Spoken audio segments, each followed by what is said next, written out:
मागताना मागायचं ठरलं तर मोठ्याला मागा. मग मोठ्याला तुम्ही विश्वनाथ, विश्वाचे नाथ तुम्ही आहात. महाराज एक वाक्य असं हृदयात टिपून ठेवा, देव आणि संत यांना सोडून दुसऱ्याला मागणं म्हणजे आपल्या माणुसकीचा अपमान आहे. कोणाला मागणार महाराज आपण? ज्याच्या पासून आलो आहोत त्याला मागण्याचा आपला अधिकार आहे. इथे इतका चांगला शब्द आहे, तुम्ही विश्वनाथ, आणि पुढे शब्द आहे दीन रंक अनाथ. ही भाषा कळल्यानंतर न कळल्यासारखी भाषा आहे. शब्द काय? तुम्ही कोण आहेत? विश्वाचे. आणि मी कोण आहे? हे होऊच शकत नाही. हा तुकोवरायचा देवाला टोमणा आहे. जसं उदाहरणार्थ गावच्या सरपंचाला म्हटलं, साहेब तुम्ही आमच्या गावचे पालक आहेत, पण मी उघडे पडलोय आता. असं कसं काय होईल? पंतप्रधान म्हणलं, तुम्ही आमच्या देशाचे मायबाप आहेत, पण आम्हाला कोणीच वाली नाही आता. असं होईल का? जर देव पूर्ण विश्वाचा नाथ आहे, तुकोबर आहे काही विश्वाच्या बाहेर थोडीशी. हा खोचक टोला आहे. मी तुमच्याच विश्वात राहतो, पण तुम्ही माझी नोंद घेत नाहीत, हे माझं दुःख आहे. आळंदीला गेले, माऊलीनं तुमची नोंद घ्यावी ही अपेक्षा ठेवा. नातेवाईकडे नोंद ठेवा ही नका ठेवू. तिथं गेलो सुरिका होतं. काही भाग्यवान 4 महिने पंढरपुरात चातुर्मासाला राहिले, काही येताना वाजूनच येतात. महाराज आळंदीला ह्या वर्षी वारी भरली होती, सगळे लोक आले होते. एक वारकरी आला माझ्या कानात, म्हणला, बाबा यंदा फड नाही आला. नाही कळत, सज्जन लोक आहेत. यंदा फड आला. अरे म्हटलं भगवानगडाचा आलाय ना, देवगडचा आलाय, तारकेश्वरगडाचा आलाय. नाही नाही नाही तसं नाही, यंदा फड आला. नाही कळत, तमाशाचं. अरे म्हणलं तुला काय संबंध, तू तर वारकरी. आपला काय संबंध, पण पाहायला गेलो होतो आलीत की नाही. अरे काही संबंधच नाही. तुला माऊलीनं टिपण करायला ठेवलंय का कोण येतंय कोण? आपली नोंद माऊलीनं घेतली की नाही एवढं पहा, दुसऱ्याची घेतली की नाही याची काही घेतली नाही. आपल्याला आपलं जीवन मोठं झालं पाहिजे यासाठी प्रयत्न पाहिजे. दीन आहोत. दीन म्हणजे काय महाराज? इंद्रियामुळे आपण दीन झालेलो आहे, तेवढं आम्ही वर्णन पाहतो. किती आहारी महाराज. एकाच्या घरामध्ये गेलो होतो, जेवण करा म्हणून घेऊन गेला, तो घराच्या बाहेर गेला. बघा आता पद्धत. या आपल्या ठिकाणी विशेष सांगतो बरं का ह्या वर्षीसाठी. एवढे माणसं जमलेले आहेत, देवाच्या दारात आल्यावर बरं वाटतंय का? 8 दिवस बरं वाटलं का? काहीतरी बोला ना. बरं भगवानगडावर गेल्यावर बरं वाटतं का? का तुम्हाला त्रास होतोय? तारकेश्वर गडावर गेल्यावर याचं कारण आहे, तुमचाच पैसा आहे, तुमच्याच भाकरी आहेत. लोक खाऊन तृप्त होतात, माणसं निघून जातात, पण त्यांची तृप्ती गडावर नांदते. तुम्ही मागून जाता, त्या तृप्तीचा अनुभव तुम्हाला होतो. तसं आपल्या त्रिभुवनेश्वराच्या प्रांगणामध्ये माणसं जेवून जातात, तृप्ती इथं सोडून जातात, पण माणसं निघून जातात. माणसं नाही निघून गेले, पण ती तृप्ती वर्षभर देवाच्या प्रांगणात थांबते. म्हणून अन्नदान करायचं असतं. विठाला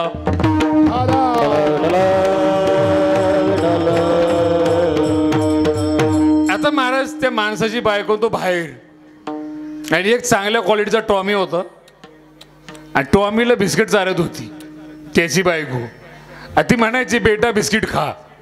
कुत्र्याला बरं का, बेटा म्हणजे काही पोरग वगैरे नाही, बेटा बिस्किट. आणि तसं झालं खायचं का महाराज? खातच नव्हतं, ती दमून गेली. बेटा बिस्किट. नवरा वैतागला, महाराज घरात आणले, तर बाईचं काय चालली.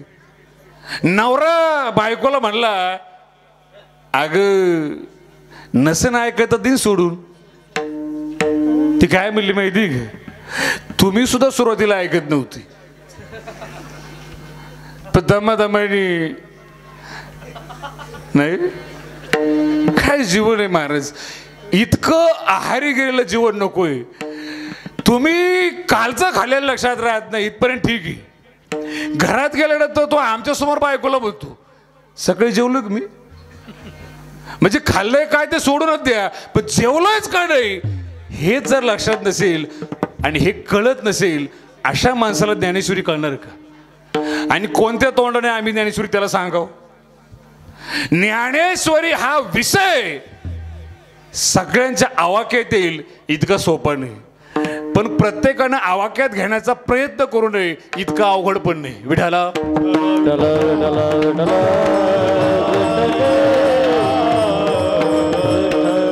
या शब्दाच्या मागे गांभीर्य, समोरच्याला विश्वनाथ म्हणताना असा अर्थ आहे, तुमचं जर काम पडलं असेल ना आणि एखाद्या माणसाकडे जर गेले ना, मोठा नसला तरी मोठं म्हणत जा.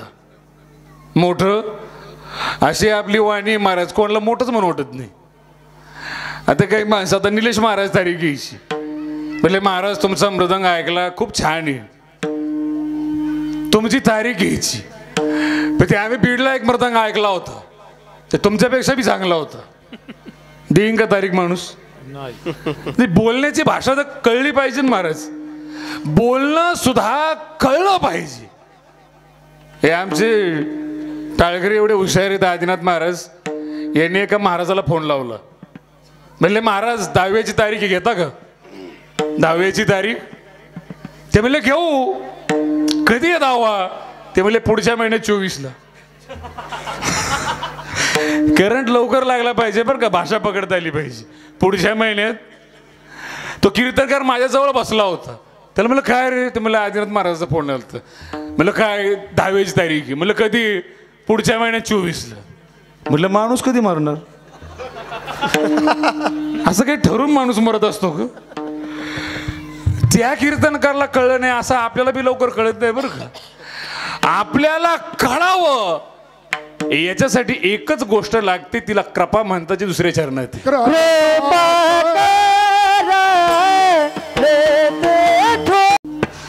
पीटी मास्तर पाहिलीच नाही मी, दीपकांना बसलेत, मग प्रकाशाला काही कमी आहे का? महाराज संताचा शब्द, मी संताच्या शब्दाबद्दल एक वाक्य कायम सांगत असतो. संताचं वाक्य ऐकून सोडून देऊ नका. बरेच लोक नवीन आहेत.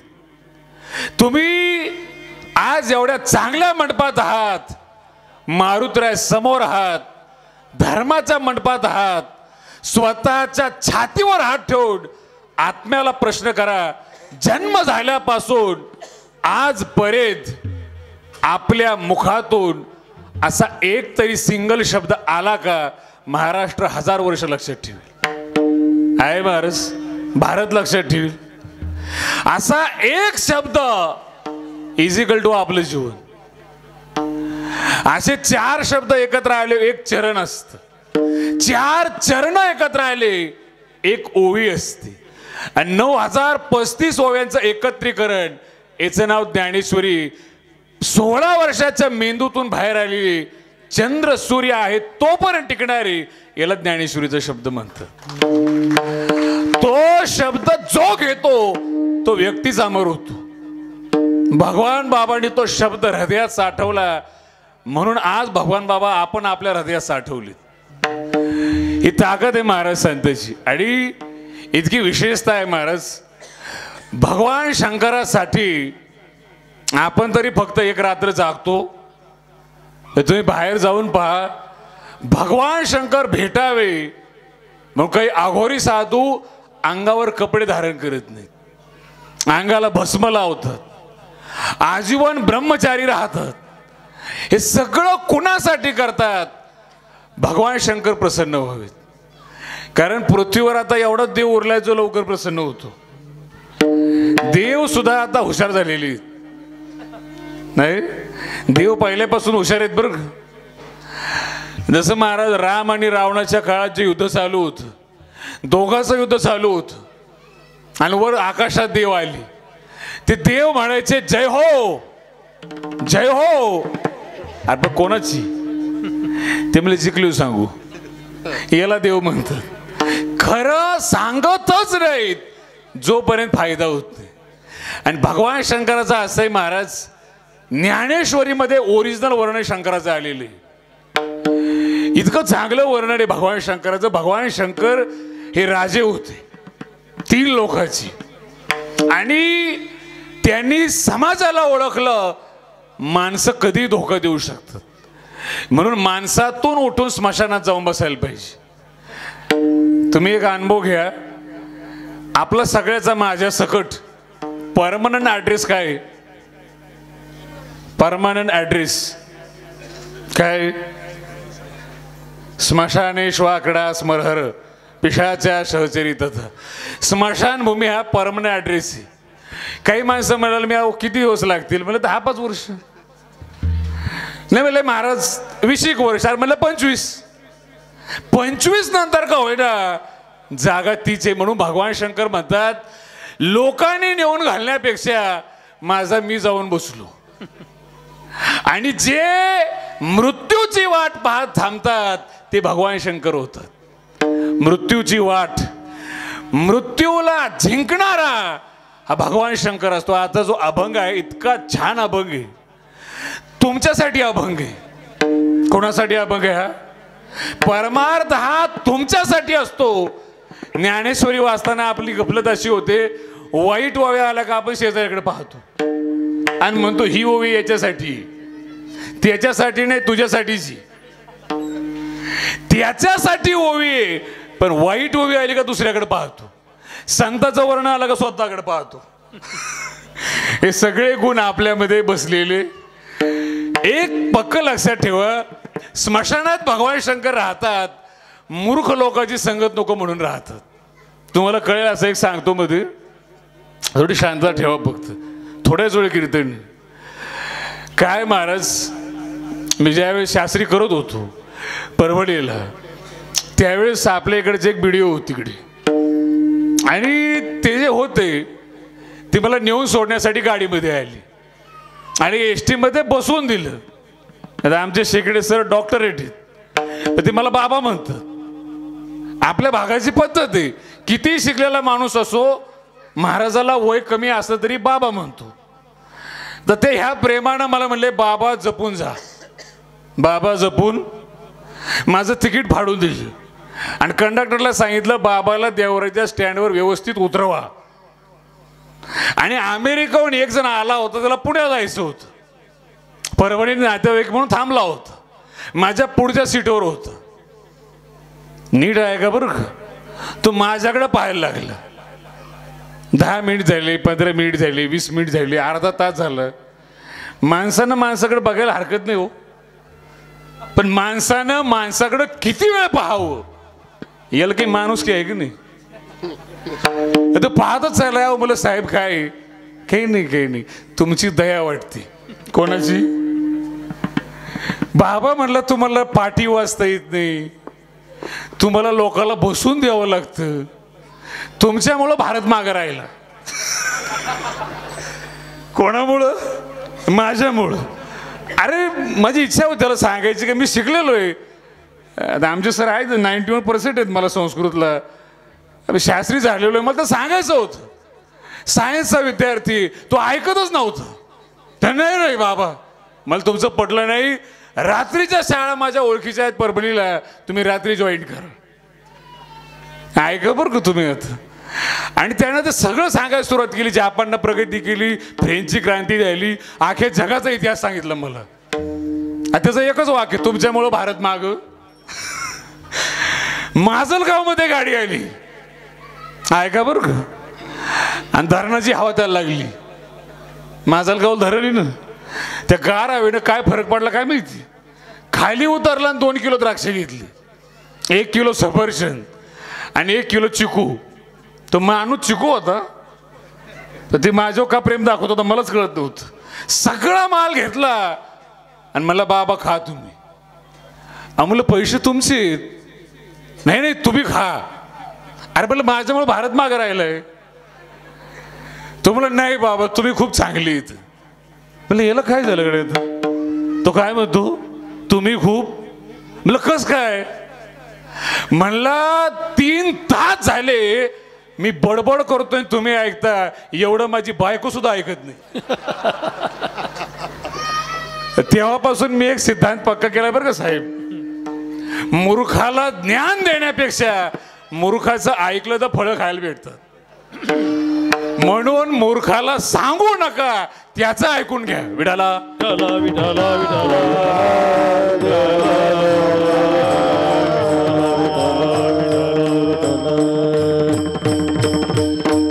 काय बोलतील काय अंदाज आहे का आपल्याला महाराज? तुम्ही जन्माला आलेले आहात, तुम्हाला मोठं व्हायचंय. फक्त तरुण पोरं बरं का, आता जे म्हातारे झाले त्यांनी कुठं मोठं व्हावं. आपण जन्माला आलो आहोत.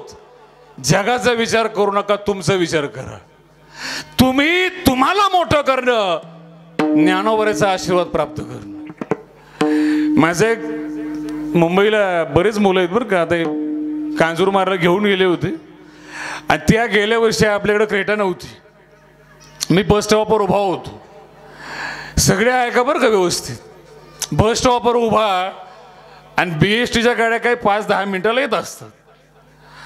तिथं 2 भिकारी भांडत होते. भिकारी आणि किती भांडत होते, एकमेकाचे कपडे सुद्धा फाडले त्यांनी. शिवीगाळ, मारामारी. नीट आहे का बरं का विषय काय होता. त्यांचा विषय चालला होता 24ला पंतप्रधान कोण होणार. 24ला आणि भांडण कोणाचे, भिकारेच. 10 मिनिटांना बस लागली. दोघांनी कोटरा उचलला आणि बसकडे धावत गेले. भीक काय फरक पडणार आहे महाराज. आपण तारुण्य दिलेले, आपल्याला मोठं करण्यासाठी दिलेले. तारुण्य सोनं आहे. सोन्यासारखं तारुण्य द्या, जे पाहिजे ते प्राप्त करून घ्या. हे जीवन आहे आपले. काय तारुण्य असतं महाराज, काय जीवन असतं. दिल्लीनं गल्लीत येऊन शोधावं, याला तारुण्य म्हणतात. आपला जन्म होतो, 10 वर्ष वय असतं, 15 वर्ष वय असतं. असं करता करता माणूस 25 गाठतो. त्याला गद्दे 25 म्हणतात. आपल्या भाषेत गदाडी 25. कळतच नाही काही, ते वय म्हणजे 25. आणि त्या 25व्या वर्षी तुकोबाऱ्याला भंडारा डोंगरावर देव भेटला आणि आपल्याला भूत भेटतात. मला अजून कळत नाही लोकांचं. न दिसणाऱ्या भूतावर विश्वास आहे, पण न दिसणाऱ्या संतावर आणि देवावर विश्वास नाही. विठाला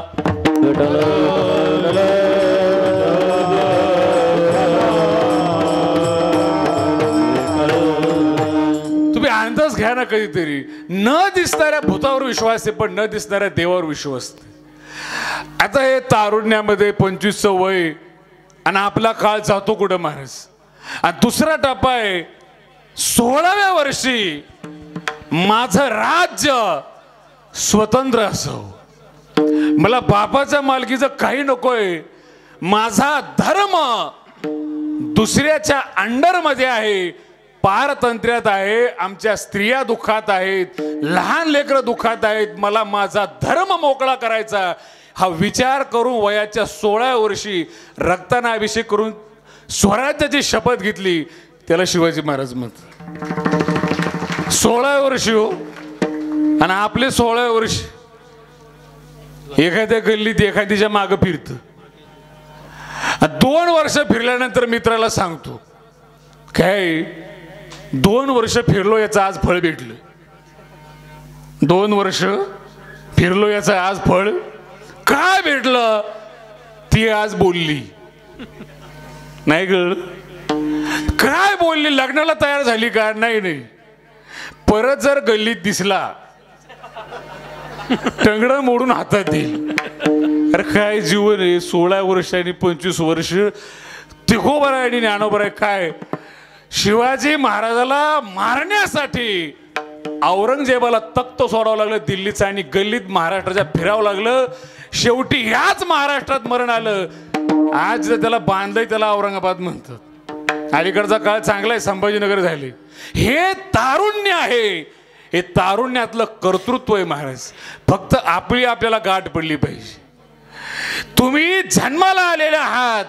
या जगाचा विचार करू नका. आपण ज्या घराण्यात जन्माला आलो त्या घराण्याची गरिबी हटवा. काही करा, पण स्वतःच्या कुळाची गरिबी हटवा. याच्यामध्ये काही लाज वाटायचं कारण नाही. तुम्ही काय काम करता. आपल्या घरात कोणी अन्न घेऊन येत नाही महाराज. आपलं घर चांगलं राहिलं पाहिजे, इथून सुरुवात पाहिजे. याच्यासाठी तुमचे विचार व्यापक पाहिजे. काही काही माणसाला घरापुरतं जगायचे, त्याचं ठरलेलं आहे बायको, 2 मुलं, 4 कोंबड्या, संपला विषय. मग काहीला सरपंच व्हायचंय, ते गावाला ऍडजस्ट करतात. काहीला झेडपी लढवायची, ते एरियाला ताब्यात घेतात. काहीला आमदार व्हायचंय, ते तालुक्यावर लक्ष ठेवतात. तालुक्यातल्या कोणत्याही माणसाची अडचण निराकरण करतात, तक्रारी ऐकतात. माझं वाक्य नीट आहे का बरं का? सकाळी उठल्यापासून संध्याकाळी झोपेपर्यंत लोकांच्या तक्रारी ऐकून घेणं म्हणजे आमदार होणं. आमदार म्हणजे काय? लोक काही फार आनंदाने येतात का? नाही साहेब, खूप आनंदाचा विषय. तुम्ही म्हणलं महाराज तुम्हाला कसं काय माहिती? तुम्ही काय आमदार थोडेसे? महाराज आणि आमदार एकाच नाण्याच्या 2 बाजू. त्यांना तक्रारी घेऊन येतात ना आमच्याकडे दुःख घेऊन येतात. एकदा मला बाबा पोट दुखतंय, मला मी काय करू? काय तुम्ही अशा चुकीच्या संताकडे जाऊच नका. आयुष्यभर भीक मागण्यात मजा नसते. माझं वाक्य आहे का बरं का? परमनंट इलाज झाला पाहिजे, परमनंट इलाज. एखाद्या माणसाने मला मागितलं की महाराज 200 रुपये द्या, औषध घ्यायचे. 200लाच आहे ना औषध? देऊ शकतो मी, मला काही लोक पाया पडून देतात. 200 रुपये, पण त्याचं परमनंट काम भागलं का? अहो, एक जणाने विचार केला, म्हणला बाबा खूप कीर्तनात बोललेत मला, मी आजपासून सोडून देणार. मला चांगलं आहे, ती सोडून. बायको नाही, दारू. त्याची काय हिंमत आहे बायको सोडायची? आणि महाराज ऑफिसचा 5चा टाइम झाला, सुटला आणि बाहेर आला. रोज प्यायची होती म्हणून डोक्यात नव्हती. आज प्यायची नाही म्हणलं का सकाळपासून प्यायची नाही बरं का, प्यायची घ्यायची नाही बरं का. आणि संध्याकाळी 5 वाजता ऑफिस सुटलं, ऑफिस पासून 200 फूट चालत आला, दुकान पाहिलं, शेवटची श्रद्धांजली वाहिली, मनोभावे दर्शन घेतलं आणि 100 फूट पुढे गेला आणि असं केलं, आज जिंकलो, चला या खुशीत एक पॅक घेऊ. अरे काय सोडणार आहेत महाराज? हृदयाच्या आतपर्यंत जाऊन बसलेली वस्तू सोडू शकत नाही माणूस. विठाला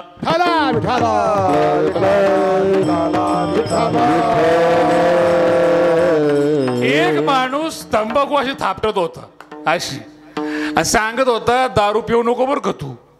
म्हणलं तू आधी तंबाखू सोड. हा तंबाखू घेतो आणि दुसऱ्याला दारू सोडायचं सांगतो. आणि आपले भाग्यवान असे महाशिवरात्रीला आम्हाला ज्ञान देतात, महाराज 10 रुपयाचं तू टाकू नका देऊ. म्हणलं काय करू मग? मला द्या. तू काय करणार आहे? नीट आहे का बरं का? वाईट गोष्ट बंद करून चांगली गोष्ट चालू करायची असते.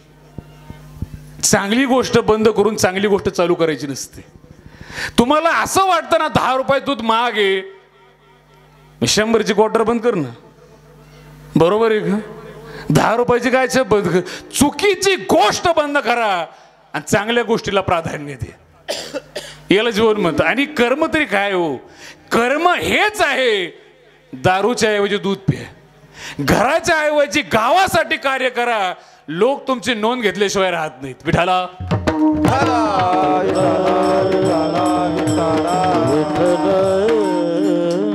आता हे आमचे मेजर आहेत. मेजर एक तर सेवा झालेलीच आहे, तरी पण जो मागण त्याला झाडं देतात. मागण त्याला, मी त्यांना म्हणलं मागण त्यालाच दे, नाही तर ते तुम्ही झाडं द्यायची आणि त्यांनी जाळायची बिन पाण्याची. याचा पण काही उपयोग होत नाही. स्वतःला ओळखलं. पण महाराज काही माणसाची तक्रार आहे, महाराज आमची ताकद कमी पडते, कमीच पडते. ती मागायला त्रिभुवनेश्वराकडे जा. अभंगाचं पहिलं शरीर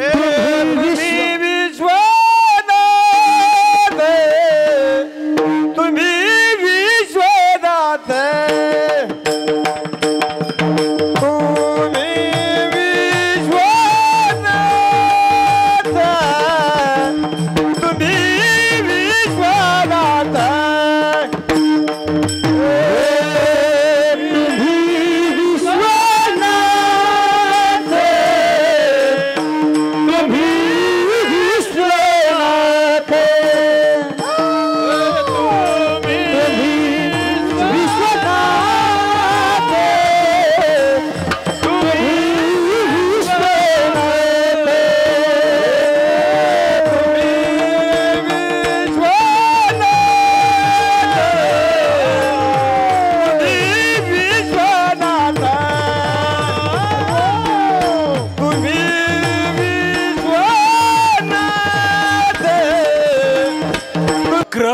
कृपेवर वारकरी संप्रदाय जगतो.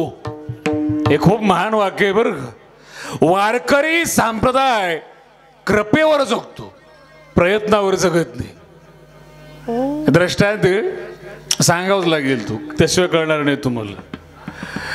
आता काय महाराज, एखादा तरुण मुलगा आहे, अभ्यास त्याला वाटलं करावा, गरीबाचा आहे, कठीण अभ्यास केला आणि BA झाला. गरिबीत BS होते सध्या, नाही ग. आणि BA झाला, पण अभ्यास चांगला म्हणून UPSC टॉप केली, IAS झाला. संपूर्ण जिल्हा त्याच्या ताब्यात, याला कर्तृत्व म्हणतात. 36 लाख लोक त्याच्या अंडरमध्ये. तो पण माणूस हो, कधीतरी कोणाच्या मेहनतीला मान द्या. 36 लाख लोक त्याच्या अंडरमध्ये. दुसरा डबा आहे का, एक जणावर पक्षाचं प्रेम, तुम्ही निवडून दिलं, त्यानं निवडून खाल्लं ते सोडून द्या. आणि पक्षाचं प्रेम, हा 5वी नापास आणि त्याला मंत्री केलं, आहे का बरं का. आता हा मंत्री IAS ऑफिसरला आदेश देतो, ऑर्डर. कोण कोणला देतो, 5वी नापास IAS ऑफिसरला. याला भारत म्हणतात. विनोद पण कळायला थोडं सावधावं लागतं बरं. हे भारत आहे का, IAS. मी भ्रष्टाचार बोलत नाही बरं का, याला संप्रदाय म्हणतात. हा संप्रदाय, हीच आमची लोकशाही, आणि यालाच कृपा म्हणतात. ताकद आहे, विद्वत्ता आहे. रामेश्वर भट्टाने तुकोबरायची अभंग बुडवली. ही छोटी गोष्ट आहे बरं का.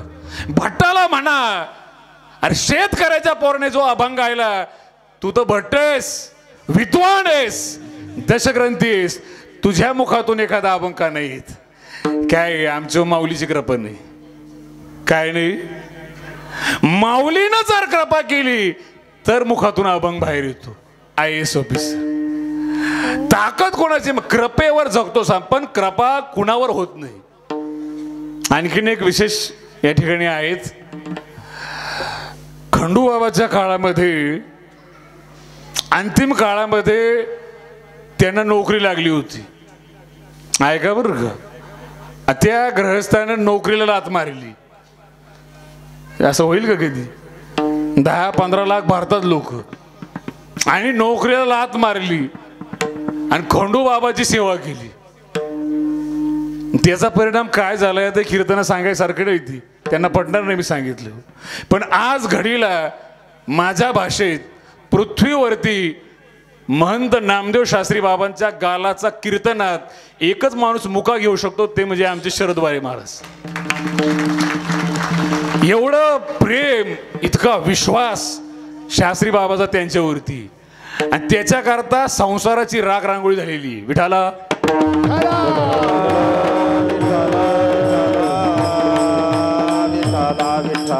ती दिल्या विना प्राप्त, दिल्याशिवाय काही भेटत नाही महाराज. तारुण्य द्यावं लागतं, अभ्यास द्यावा लागतो, वेळ द्यावी लागते, काहीतरी भेटतं. आणि कृपा काय, आता थोडं सायंटिफिक सांगतो म्हणजे पोरांना जरा बरं वाटतं. कृपा काय, तुम्हाला असं नवल वाटायला पाहिजे. आपण असं ऐकलेलं आहे, शंका आहे बरं काय काय व्यवस्थित. तुम्ही आजपर्यंत ऐकले की वाल्मिकानं रामायण कधी लिहिलं, रामायण होण्याच्या, म्हणजे शंका पडायला पाहिजे ना कसं काय लिहिलं. आता लोक म्हणतात, महाराज तुम्ही पहिलं म्हणायचे आपल्याला वेड्यात काढायचे, रामायण खोटं म्हणले. कुठं जन्माच्या अगोदर लिहिता येत असतं. 1916 अल्बर्ट आइन्स्टाईननी रिलेटिव्हिटीची थेअरी दिली. तेव्हापासून जे तुमचं स्पीड आहे कालगणनेचं, याच्यामध्ये बॅकवर्ड आणि फॉरवर्ड जाता येतं, हे जगानं मान्य केलं. आता ज्यांना कळे ते कळून घ्या, बाकीचे ते सोडून, बाकीच्या शेजाऱ्याला सांगा नंतर. मग बॅकवर्ड मागे जाता येतं आणि फॉरवर्डच्या काळात पण जाता येतं. ही रिलेटिव्हिटीची थेअरी अल्बर्ट आइन्स्टाईनने 1916 सिद्ध केली. मग आम्ही काय सांगतोय, महाभारत व्यासांनी माग जाऊन लिहिलं आणि वाल्मिकांनी रामायण पुढं जाऊन लिहिलं, हे आम्ही अगोदरच सांगितलंय. फक्त तुम्ही पुढचे नाहीत म्हणून तुमच्या लक्षात येईन. तुम्ही जितका अभ्यास करा हिंदूचं तत्वज्ञान तितकं ऍडव्हान्स आहे. आणि खास करून ज्ञानेश्वरीचा पत्ताच लागत नाही. विठाला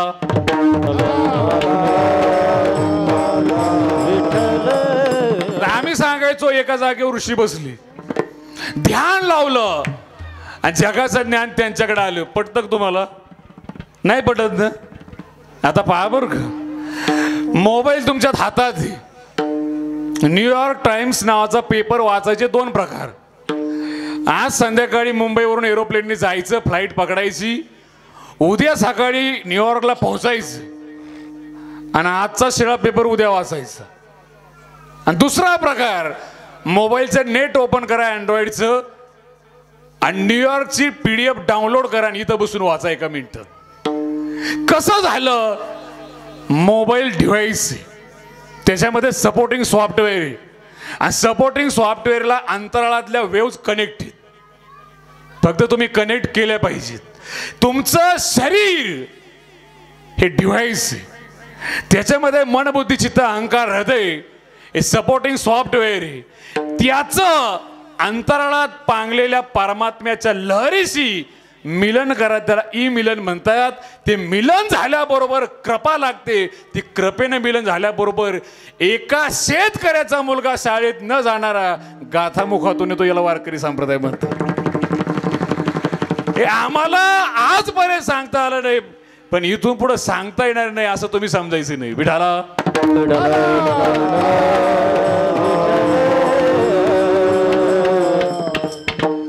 आणि एवढं करून आपण ते सगळं सोडून देतो आणि रेड्याच्या पाठीमागे लागतो. नाही ग, लोक म्हणतात रेडा बोलला, हे रेड्याच्या पाठीमाग. अहो रेड्याच्या पाठीमाग लागणं चांगलं आहे का? रेड्याच्या पाठीमाग कोण असतो? माग जाणारा पण हेलाच. कोण काय आपल्याला महाराज इतकं चांगलं वर्णन आलेलं आहे. बेसिक सिद्धांत जर माहीत असला ना, तुमच्या शंकाच पडत नाहीत कधी. थोडा काही विषय माहिती म्हणून अर्ध्या टप्प्यात सांगतो. आत्मा ज्यावेळेस आतमध्ये येतो, आता इथे शरीर आहे ना, हे छोटं शरीर आहे. उद्या जर या शरीरातून आत्मा मुंगीच्या शरीरात गेला, आज या संपूर्ण शरीराला मी नियंत्रित करतो, उद्या मुंगीच्या शरीरात गेल्यानंतर मुंगीला नियंत्रण होणं. तोच आत्मा हत्तीच्या शरीरात गेला, पूर्ण शरीराला व्याप्त करतो आणि पूर्ण शरीर कंट्रोलमध्ये घेतो. व्यवस्थित आहे का बरं का? तुम्हाला कॅमेरा पाहतोय, किशोर महाराज बायाकडे फिरव बरं का, खवळतीन आपल्याला. सगळा कॅमेरा महाराजावर ठेवू नका. विठाला